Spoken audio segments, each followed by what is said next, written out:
샬롬 샬롬 샬롬 샬롬.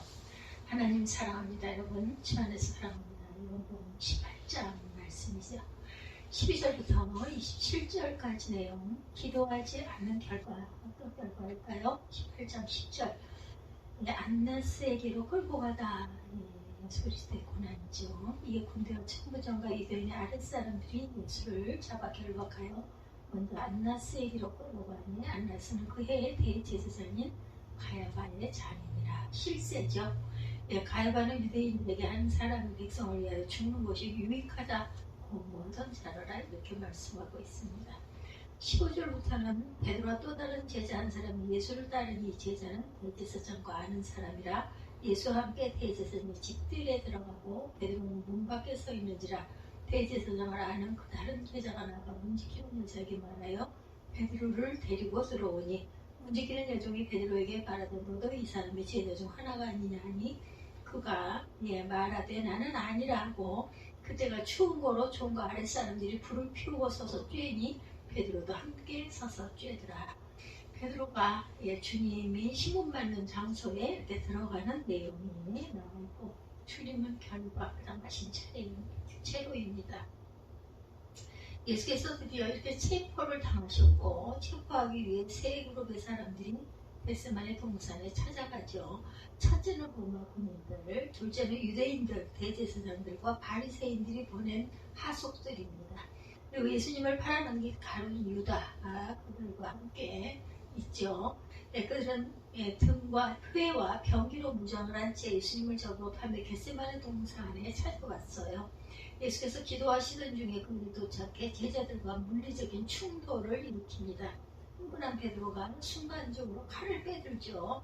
그 칼을 들 수 있었던 것은 당시 열심 당원들은 항상 칼을 갖고 다녔기 때문이죠. 베드로는 대제사장의 하속인 말고의 오른편 귀를 베어버리죠. 그러자 예수께서 말고의 귀를 붙여주시면서 베드로에게 칼을 집에 꽂으라, 이렇게 말씀합니다. 칼을 쓰는 자는 칼로 망한다. 예수께서 결박당하셨어요. 로마 군병들과 유대인의 하속들에 의해 붙잡혀서 결박을 당하신 채 빌라도 법정으로 가시지 않고 대제사장인 안나스의 집으로 끌려갑니다. 12절에서 14절까지 제가 읽었어요.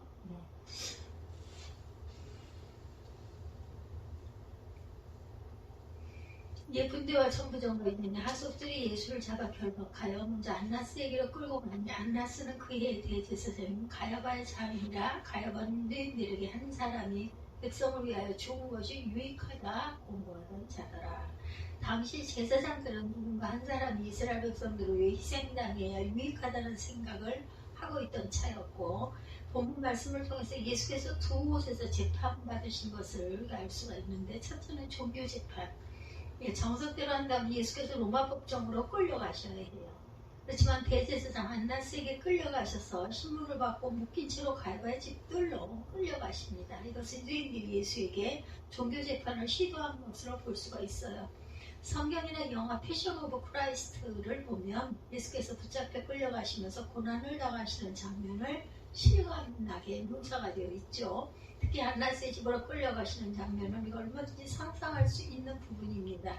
그들은 과연 예수님을 붙잡아 곱게 데려갔겠느냐. 로마 군인들과 천부장과 유대인들의 하속들은 예수님을 붙잡아 안나스에게 끌고 가면서 갖은,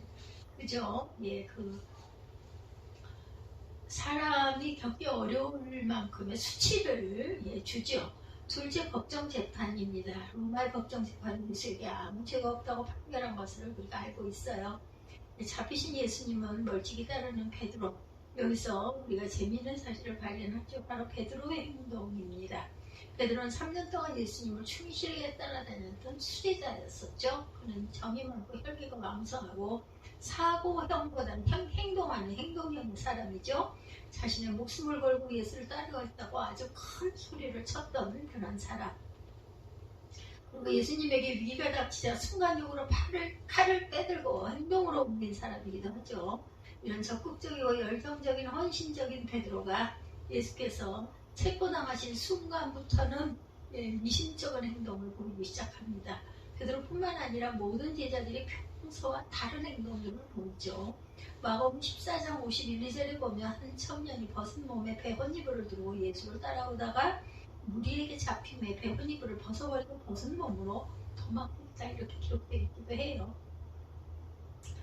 그 제자가 누구인지는 궁금하죠. 마가복음 기록자 그 마가 자신이 아닐까 추측을 하기도 합니다.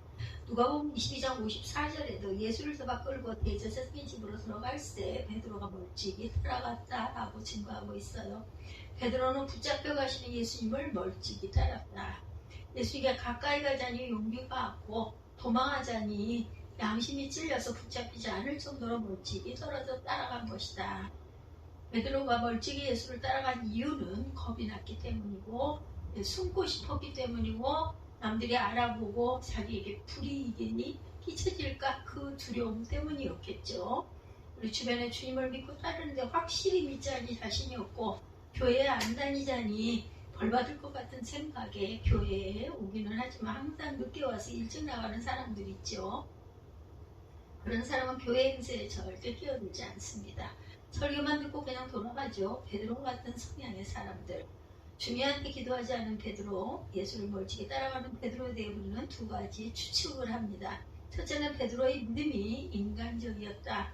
아무리 오랫동안 교회 다녔어도 성령을 받지 못하고 인간적이고 육적인 믿음을 갖고 있으면 결정적인 순간에 그 믿음을 행동으로 옮기지 못합니다. 용기가 없죠. 확신이 없고 자신감이 떨어집니다. 이성이나 경험에 근거한 믿음은 한두 번 잘할 수는 있지만 고난이 오면 곧 피버립니다. 그런 현상은 봉사활동을 통해 잘 나타나죠. 눈이 오나 비가 오나 누가 뭐라 해도 끊임없이 봉사하는 사람들은 주께서 마음으로 성령께서 시키셔서 하는 거죠. 그러나 칭찬받기 좋아하고 분위기를 타는 사람들은 인간적인 봉사활동을 합니다. 둘째는 기도해야 할 때 베드로는 기도하지 않았어요. 이것이 중요한 원인이죠. 예수님께서 베드로와 함께 겟세마네 동산을 찾으셔서 땀방울에 핏방울이 되도록 기도하셨어요. 히브리서 5장 7절에 그는 육체에 계실 때 자기를 죽음에서 능히 구원하실 이에게 심한 통곡과 눈물로 간구와 소원을 올렸고 그를 경외하심을 인하여 들으심으로 얻었느니라 이렇게 기록되어 있습니다. 예수께서 심한 통곡과 눈물로 기도하셨다는 말씀이 잘 이해가 되지 않죠. 그러나 예수께서는 통곡과 눈물은 물론이고 땀방울에 핏방울이 되도록 기도하셨다. 예수께서 기도하다가 제자들을 돌아보면서 그들은 돌아보니 자고 있었죠. 예수께서 시험에 들지 않도록 깨어 기도하라고 가르치신 것과 너무나 대조적인 제자들의 모습입니다. 기도를 많이 한 사람은 어떤 위기가 찾아오고 태풍이 몰아쳐도 절대 흔들리지를 않아요. 우리가 하나님께 기도한다고 문제거리가 없어지는 것은 아닙니다. 없어질 수도 있고 더 악화될 수도 있어요. 아니면 그대로일 수도 있습니다. 기도한다고 죽은 사람이 살아나고 암에 걸린 사람이 낫는 것도 아니에요. 기도가 만사 형통인 것은 더욱 아닙니다. 그러나 우리가 기도한다면 어떤 고난도 이겨낼 수 있음은 분명한 사실이죠. 기도한다면 어떤 문제가 해결되는 것이 아니라 문제와 싸워 이길 힘이 생긴다는 거죠. 영적 능력과 마음의 강건함을 갖게 된다. 잘하게 되죠. 고난 중에 찬송을 부르고 영적 힘을 갖게 되는 것은 그런 이유입니다. 이것은 절대 불변의 진리라는 것. 기도 없는 충동적인 생각과 행동은 예수께서 기도하실 때 베드로가 잠을 잤죠. 그러다 로마 군인과 유대인의 하수들과 가로등다가 예수를 잡으러 갔을 때 칼을 빼들고 휘두르는 충동적인 행동을 합니다. 베드로가. 우리는 기도하지 않으면 충동적인 생각과 행동을 하게 된다는 것. 결국 나쁜 결과가 낳게 된다. 충동적인 생각과 행동은 어떻게 보면 그죠? 혈기충천하고 통쾌해 보일 수도 있지만 항상 최악의 결과를 낳게 된다는 걸 절대로 잊으면 안 되겠다. 베드로가 기도하지 않은 결과 충동적 행동을 자행해 말고의 오른편 귀를 베렸지만 예수께서 말고의 귀를 도로 붙여주시면서 칼을 칼집에 꽂으라고 베드로에게 말씀하시죠. 예수님께서는 모든 상황에 대비해서 기도로 준비하신 것을 뜻합니다. 예수께서 무장한 사람들이 아무리 많이 찾아오 어려운 상황에 닥쳐도 결코 흔들리지 않으셨어요. 인생에 봄도 있고 여름도 있고 가을도 있고 겨울도 있죠. 인생은 항상 평온하고 온화한 게 아니라 시련을 맞이하기도 합니다. 그러니 기도로 믿음으로 준비가 되어 있으면 어떤 시련이라도 넉넉히 이긴다. 15, 6절 말씀입니다. 시몬 베드로와 또 다른 제자 하나가 예수를 따른 이 제자는 대제사장과 아는 사람이라. 예수와 함께 대제사장의 집들에 들어가고 베드로는 문 밖에 섰는지라 대제사장과 아는 그 다른 제자가 나가 문 지키는 여자에게 말하여 베드로를 데리고 들어왔더니 베드로의 이름을 알 수 없는 또 다른 제자 하나가 예수를 따르다가 대제사장의 집에 이르러 다른 제자만 뜰 안으로 들어가고 베드로는 문 밖에 있게 됩니다. 그게 아마 요한이 아니었을까 싶어요. 다른 제자는 대제사장과 아는 사이로 그 집에서 일하는 사람과 친분이 있었다. 그래서 다른 제자가 문 지키는 여자에게 말해서 베드로를 데리고 대제사장이 뜰로 데리고 들어갔다.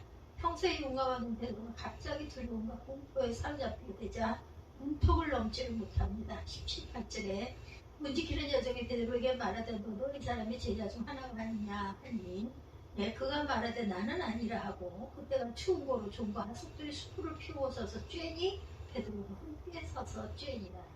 근데 문 지키는 여자가 베드로를 보고 예수의 제자 중 하나다 이렇게 지적하자 베드로는 아니라 첫 번째 부인입니다. 사람들은 한번 겁먹기 시작하면 상대방은 굉장히 크게 보고 아무것도 아닌 일에 쩔쩔매게 되죠.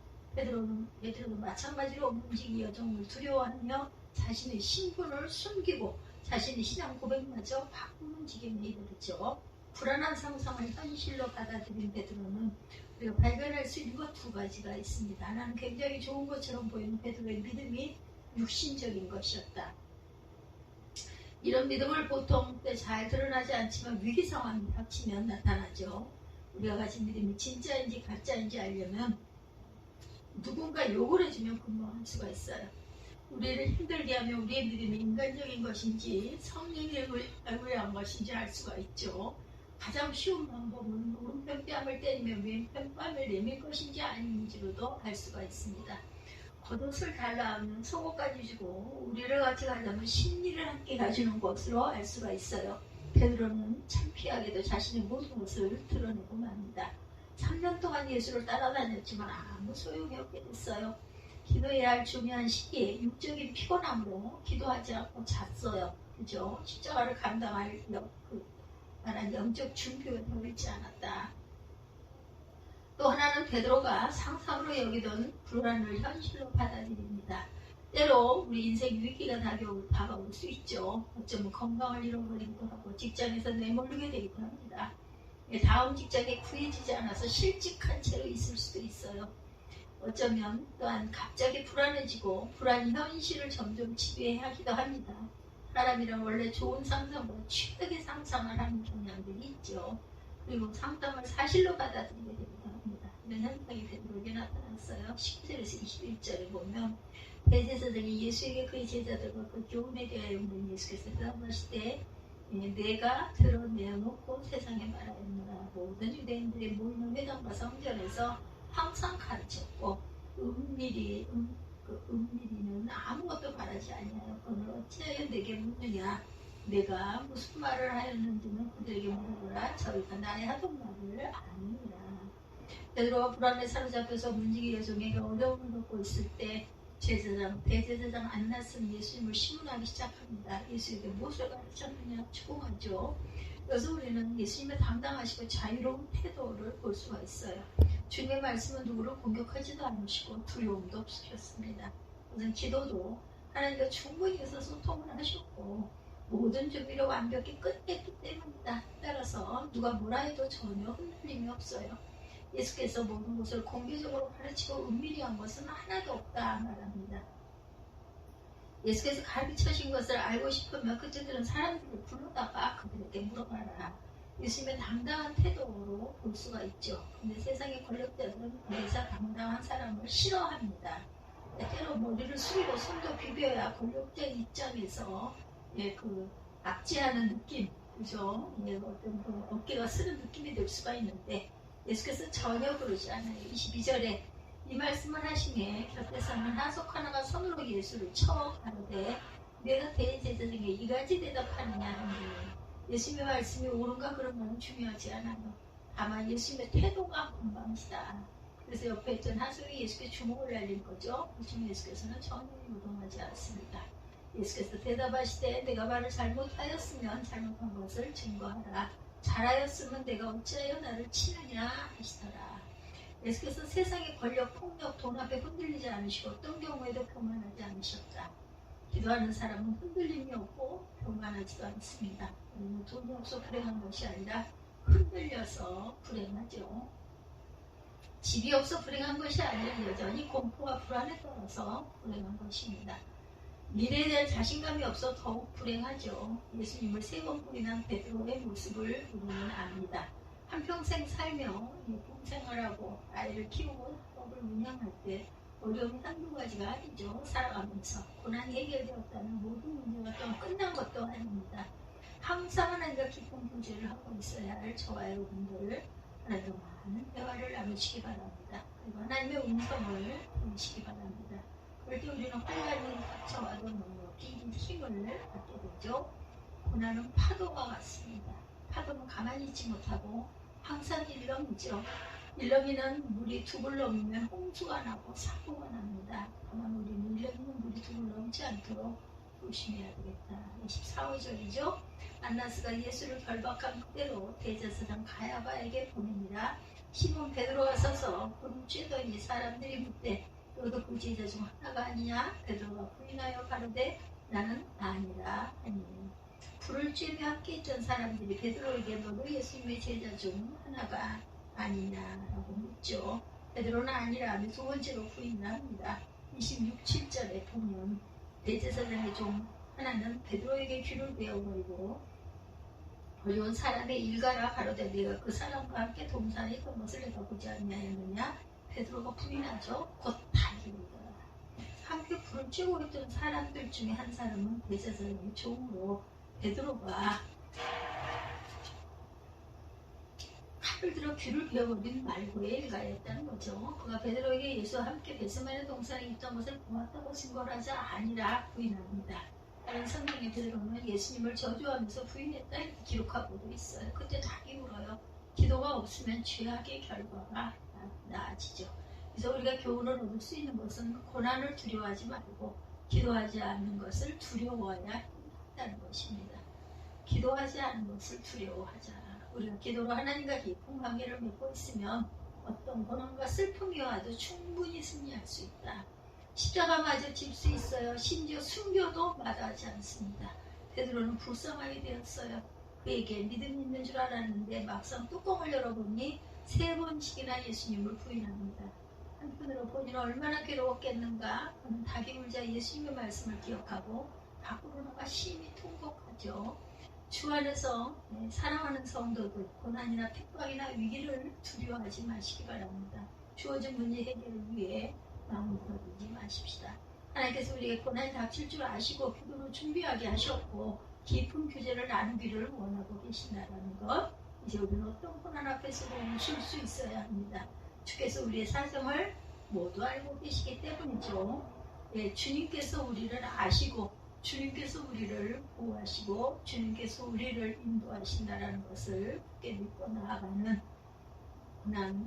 고난의 길, 주님의 그 종려 주일 한 주간 고난 주간이 되시기를 주님의 마음을 함께 동참하는 저와 여러분이 되시기를 주님의 이름으로 축복합니다. 기도하시겠습니다.